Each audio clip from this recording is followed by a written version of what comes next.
ہجرت اول والذین ہاجروا فی اللہ من بعد ما ظلموا لا نبوءانہم فی الدنیا حسنۃ ولا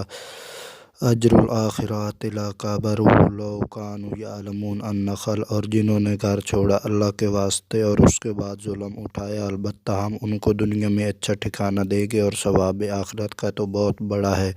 اگر ان کو معلوم ہوتا۔ خدائے برتر کے اس پیغمبر صلی اللہ علیہ وسلم کے ساتھ جو کچھ محض اس قصور پر کیا جا رہا تھا کہ وہ کیوں خدائے حق کی طرف دنیا کو دعوت دیتا ہے اور راہ مستقیم پر چلنے کے لیے پکارتا ہے، وہ سب تو اسی طرح جاری تھا، لیکن ان دشمنان خدا سے آپ صلی اللہ علیہ وسلم کے اصحاب و پیروان اسلام بھی نہ بچ سکے اور حتی المقدور ہر قسم کی تکلیف سے ان کو پریشان کیا اور سخت مظالم بھی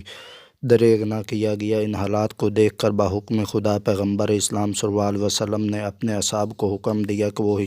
حبشہ ہجرت کر جائیں۔ حبشہ کا بادشاہ، جس کا لقب نجاشی تھا، عیسائی مذہب رکھتا تھا اور تورات و انجیل کے صحیح علم سے واقف تھا۔ اسلام میں یہ سب سے پہلی ہجرت ہے جو محض خدا کے نام بلند کرنے اور حق کی دعوت دینے پر اس لیے کی جاتی ہے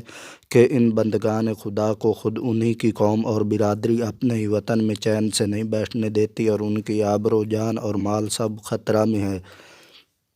اس مقدس قافلے میں 15 آدمی شریک ہیں، جن میں 10 مرد اور 5 عورتیں شامل ہیں۔ حضرت جعفر رضی اللہ تعالیٰ بن ابی طالب اس گروہ کے سردار ہیں۔ یہ قافلہ 3 مہینے حبشہ میں قیام پذیر رہا اور دوران قیام میں مشرکین کے ایک وفد نے ان کو یہاں سے خارج البلد کرانے کے لیے حاکم حبشہ کے پاس شکایت بھی کی ہے، جس کی مدافعت کے لیے حضرت جعفر رضی اللہ تعالیٰ عنہ دربار میں بلائے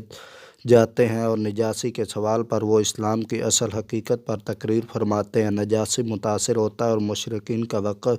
وفد ناکام واپس آ جاتا ہے۔ اس کے بعد نجاشی حضرت جعفر رضی اللہ تعالیٰ عنہ کے ہاتھ پر اسلام قبول کر لیتا ہے۔